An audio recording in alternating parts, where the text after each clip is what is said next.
warahmatullahi wabarakatuh.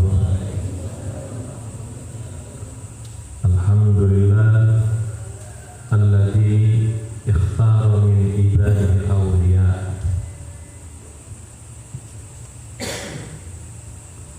wa rafa'ahu ila makanin 'ali liyuqarribahu ilaihi zulfa. Asyhadu an la ilaha illallah wahdahu la syarika lah wa asyhadu anna sayyidana Muhammadan abduhu wa rasuluh. Allahumma shalli wa sallim ala sayyidina Muhammadin miftahi babi rahmatillah adada ma fi ilmillah salatan wa salaman daimin bi dawamil mulki wa ala alihi wa sahbihi wa man wala amma ba'd. Alhamdulillah, baru saja kita mendengar sekelumit daripada lautan manaqib Qutbul Ghaib Al-Imam Al-Qutb Al-Habib Abu Bakar bin Muhammad Asgar. Mudah-mudahan kita semua mendapatkan barokah daripada beliau. Amin, Allahumma amin. Hadir di majlisnya aulia, hadir di majlisnya orang-orang pilihan Allah Subhanahu wa ta'ala, itu adalah paling besarnya kebahagiaan di dunia. Sampai orang-orang berharap bagaimana caranya duduk di majlisnya para aulia, walaupun dia membayar dengan uang yang mahal pun mereka rela demi mendapatkan ketenangan duduk di majlisnya para aulia. Guru Habib Abu Bakar Habib Ali bin Muhammad Al-Habsyi, beliau mengatakan, humul ulama'ul 'arifuna alladziina fi majalisihim lil mar'i a'dhamu is'ad. Humul ulama al-'arifun, orang-orang seperti Al-Habib Abu Bakar ini bukan cuma ulama tapi arifun. Tidak semua ulama itu arif, tapi arif sudah pasti ulama. Mereka adalah ulama-ulama yang arif, yang mengenal Allah Subhanahu wa ta'ala.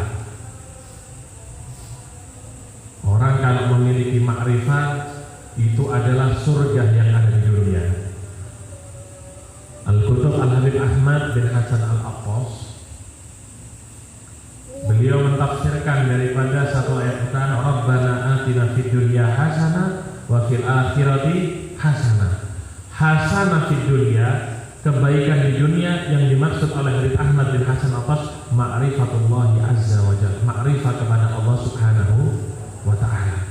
Sedangkan ma'rifah yang ada di akhirat yaitu an-nazar ila wajhillah, memandang Allah Subhanahu wa ta'ala. Humul ulama'ul 'arifuna alladzina fi majalisihim lil mar'i a'dhamu is'adi. Orang yang duduk di majelisnya para aulia itu adalah a'dhamu is'adi, paling besarnya kebahagiaan yang ada di dunia.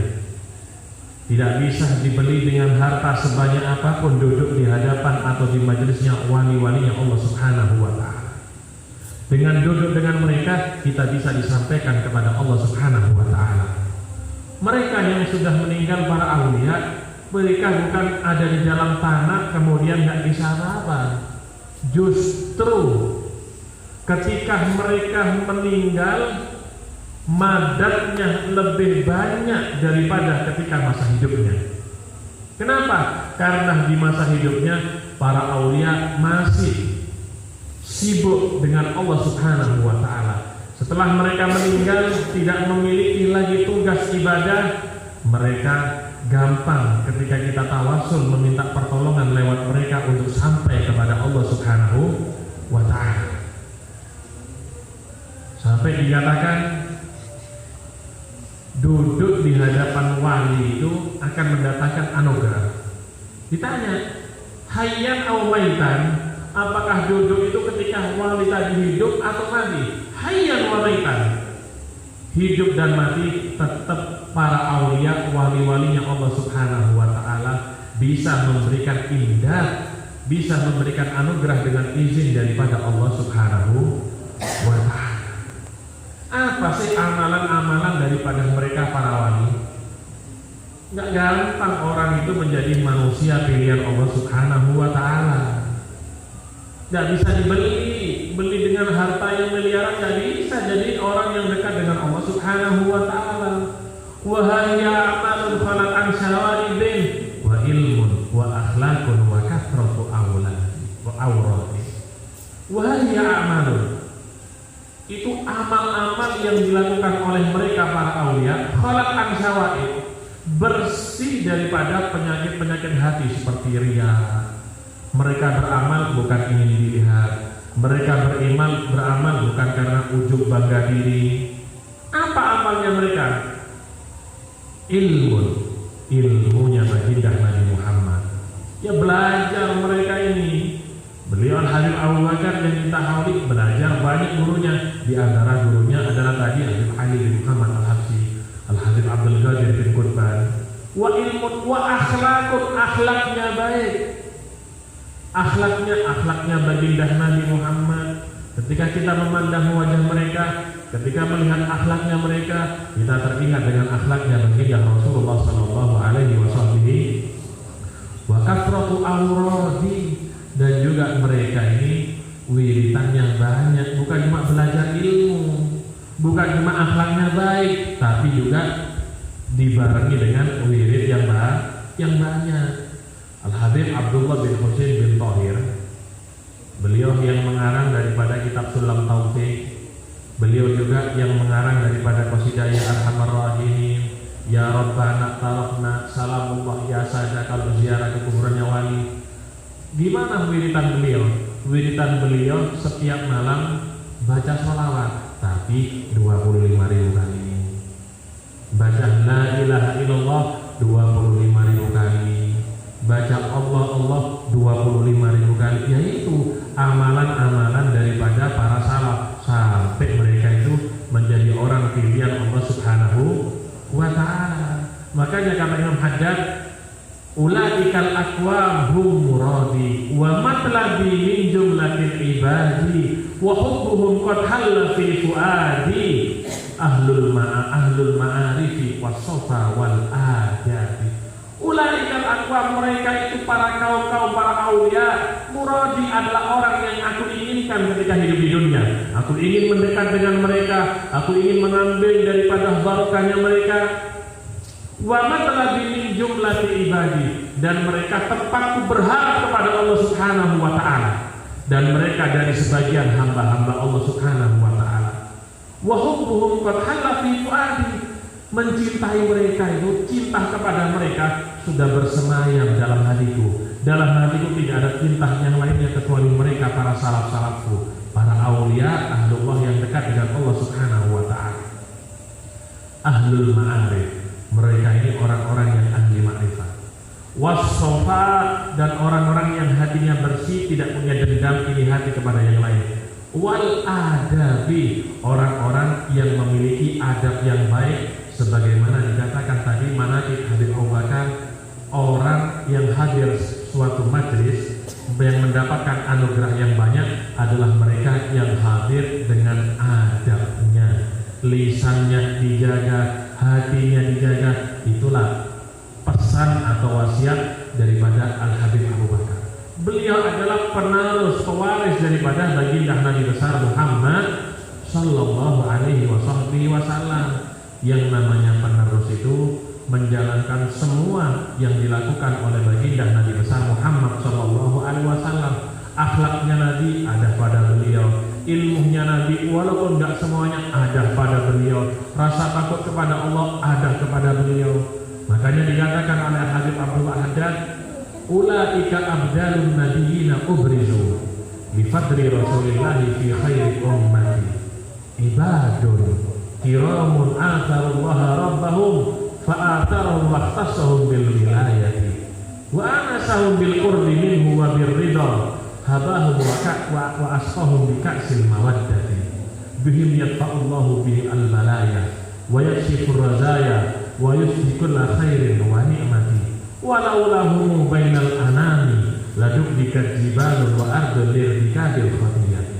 Mereka ini, kata Imam Haddad, seperti Habib Abu Bakar, Abdalun Nabiyin, pewaris, pembawa tongkat estafet dari Nabi Muhammad SAW.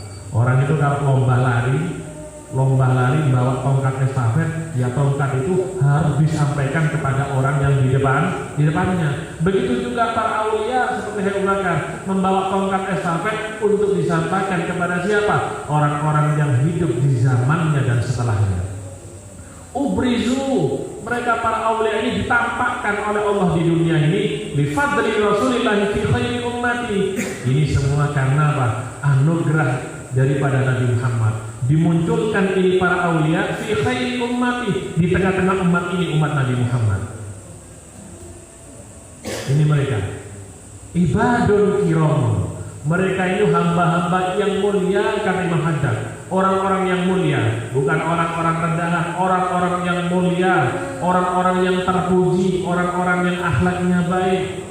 Atharullaha rabbahum. Mereka ini yang mementingkan Allah Subhanahu wa ta'ala melebihi yang lainnya. Gak ada dalam hatinya kecuali Allah. Gak ada dalam hati Abu Bakar kecuali Allah Subhanahu wa ta'ala. Gak ada dalam hati Abu Bakar kecuali baginda Nabi besar Muhammad sallallahu alaihi wasallam. Kalau orang sudah dipenuhi rasa cinta kepada Allah, rasa cinta kepada Nabi Muhammad SAW, mereka tidak berharap surga dan isinya. Yang mereka harapkan bisa memandang Allah Subhanahu wa ta'ala di surga. Habib Ali menceritakan Syekh Umar bin Farid, seorang wali besar di zaman itu. Di akhir umurnya ketika beliau hendak meninggal, ketika beliau mau meninggal, Allah buka hijabnya sampai melihat surga seisinya. Surga seisinya dilihat, dibuka hijabnya oleh Allah Subhanahu wa ta'ala. Kalau kita mungkin diperlihatkan, dipertontonkan surga seisinya, kita senang. Jangankan surga seisinya, jalan-jalan ke pegunungan pemandangannya indah sudah senang. Apalagi kita melihat apa surga? Tapi tidak dengan Syekh Umar bin Farid. Ketika dibuka hijabnya melihat surga seisinya, justru beliau ini menangis. Menangis Syekh Umar bin Farid. Beliau berkata kepada Allah, in kanat manzilati fil hubbi indakum ma qad ra'aitu faqad dayya'tu ayyan ummiyatun dhafarat ruhi biha zamanan fal yawma ahsibuha abghata ahlami wa laysa hadzal maqam alladhi kuntu atlubuhu wa qadaitu umri fi suluki li ajrihi. Dikatakan oleh Syekh Umar bin Farid, ya Allah, jika kedudukanku di sisimu ya Allah, dengan rasa cintaku yang besar kepadamu ya Allah, kau balas dengan yang aku lihat ini ya Allah, surga seisinya, faqad dayya'tu ayyami, berarti aku hidup di dunia ini sia-sia, enggak ada faedahnya ya Allah. Jika cintaku kepadamu engkau balas dengan surga ini ya Allah. Umniyatun dhafarat ruhi biha zamana. Ketika aku hidup di atas dunia ya Allah, engkau berikan anugerah kepadaku ya Allah, aku gunakan anugerah ini semuanya untuk ibadah, mendekatkan diri kepadamu ya Allah. Siangnya aku puasa, malamnya aku sholat, lisanku tidak pernah berhenti berzikir, tidak pernah berhenti membaca Al-Quran, kata beliau. Tapi jika balasannya adalah surga ya Allah, fal yawma ahsibuha abghata ahlami. Sekarang berarti seakan-akan aku ini mimpi yang kacau balau, mimpi yang jelek ya Allah. Walaysa hadzal maqamul ladzi kuntu atlubu. Bukan surga ini yang aku inginkan ya Allah. Bukan surga seisinya, bidadari ini yang aku inginkan. Ada orang silaturahim ke rumah Habib Hasan bin Saleh Al-Bahar Al-Jufri. Silaturahim ke rumah Habib Hasan bin Saleh Al-Bahar. Terjadi perbincangan, omong-omongan panjang.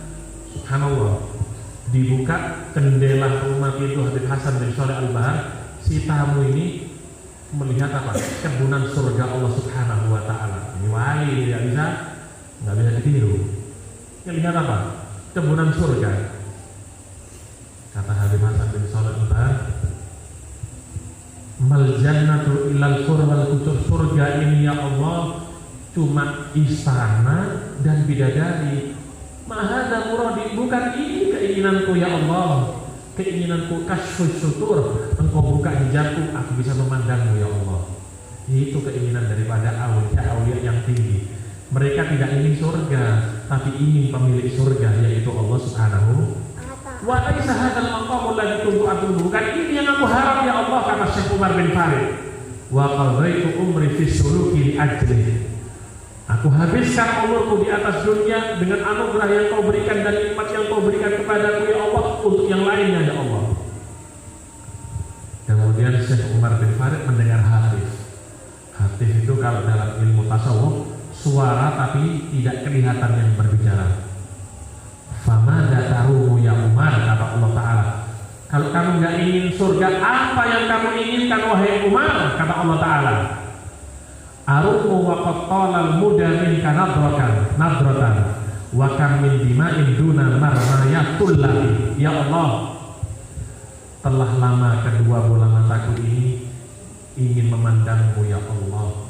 Sampai setiap hari bukan cuma air mata yang menetes dari kedua mataku ini ya Allah, tapi sampai darah yang menetes karena berharap ingin memandangmu ya Allah. Itu keinginan orang-orang model Habib Abu Bakar ini. Mereka tidak berharap daripada surga seisinya. Itu keinginan daripada kita. Yang mereka harapkan apa? Memandang daripada Allah Subhanahu wa Ta'ala. Sampai Rabi'atul Adawiyah, seorang wali perempuan yang ada di Baghdad, beliau mengatakan dalam munajatnya di malam hari tengah malam, ya Allah, jika surga dan seisinya itu tidak seperti nikmatnya aku bermunajat malam hari denganmu ya Allah, tidak mau masuk surga aku ya Allah. Jadi mereka lebih menikmati kenikmatan bermunajat kepada Allah bangun malam, sholat, ibadah dibandingkan daripada surga dan seisinya. Itu yang mereka inginkan, itu yang mereka harapkan jika mereka nanti di akhirat nanti, yaitu bertemu dengan Allah Subhanahu wa Ta'ala. Tapi mereka tidak bisa sampai kepada kedudukan tersebut kecuali bil ilm, kecuali dengan ilmu. La yuladul mar'u aliman, tidak ada orang yang lahir langsung alim, itu tidak ada. Jangankan anaknya wali, anaknya nabi pun tidak ada. Semua itu nggak ada lahir alim. Innamal ilmu bitta'allum, kata Nabi Muhammad. Ilmu itu didapat dengan cara belajar, bukan dengan warisan. Itu ilmu dengan cara belajar. Orang itu dihormati karena ilmunya. Beliau Abu Bakar shahibul ilm, orang yang ilmunya tinggi, di samping kedudukannya di sisi Allah Subhanahu wa Ta'ala tinggi. Kakek beliau Imamul Wadil Ahqaf, Imam Wadil Ahqaf, Imam Wahdi Ahqaf, Imam di Hadramut, Imam para wali di zamannya, Al-Habib Umar bin Segaf As-Safi. Itu daripada kakek beliau di zamannya, Imam Wadil Ahqaf. Ya, mereka ulama. Umar bin Segaf punya karangan, punya kumpulan daripada fatwa, Mukhtasar Tafsiril Bunyan. Mereka ulama-ulama yang hebat. Bukan mereka ini karena keturunan ini kemudian mereka langsung punya. Tidak. Innamal ilmu bitta'allum. Ilmu itu dengan dipelajari. Dulu hidup seorang yang bernama Yaqub Al-Arsh. Arsh itu tinggi. Ini dijuluki Arsh. Kenapa ilmunya tinggi? Yaqub ini bukan anak orang hebat, bukan anaknya ulama, bukan anaknya orang soleh, anaknya orang biasa. Tapi Yaqub ini bersungguh-sungguh dalam mencari ilmu. Belajar sama satu ulama sampai jadi orang alim. Orang itu kalau alim, di mana-mana itu dihormati kalau orang punya ilmu agama. Misalnya berkumpul dalam satu majelis, orang yang punya ilmu agama, dokter, insinyur, ahli apapun, tetap orang yang punya ilmu ini paling di atas. Kenapa? Karena ilmu yang dia bawa, ilmu yang dimiliki oleh baginda Nabi besar Muhammad Sallallahu Alaihi Wasallam. Kalau ilmu yang dimiliki oleh orang lain itu ilmu sebatas di dunia, tapi ilmu yang dimiliki oleh ulama, ilmu yang sampai ke akhirat menyampaikan kepada Allah Subhanahu.